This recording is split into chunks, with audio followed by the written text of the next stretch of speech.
portion of Mishpatim continues with the laws which were given on Sinai. These are the civil ordinances.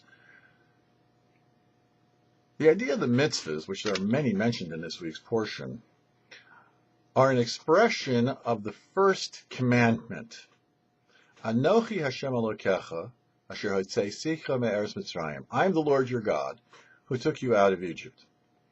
Chasidic explains quite extensively that the first three words, Anochi Hashem Elokecha, I, the God your Lord, refers to three different levels of godliness. Elokecha, to that level of godliness which corresponds to nature.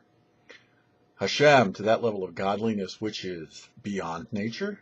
And then Anochi, that level of godliness which cannot be ascribed with any name, just referred to as I. So we're told that the mitzvahs are rooted in that level of godliness which is beyond description. In last week's portion, it said that the Almighty descended upon Mount Sinai. In other words, all of the commandments that are mentioned in this portion, as mundane as they may seem, the laws of stealing, the laws of dealing with slaves, the laws of dealing with causing damages to individuals, all of these commandments are an expression of the highest level of divine will.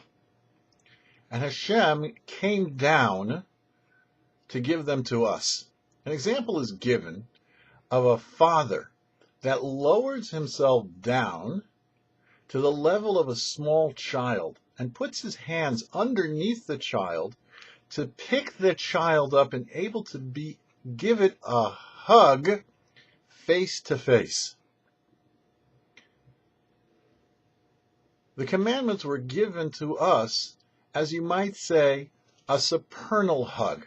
An interesting thing about a hug is not really a hug unless it goes all the way around the back. Then that's called a hug. The commandments affect the lowest mundane items. Cow skin for tefillin, paraffin wax derived from oil for a Shabbos candle, etc.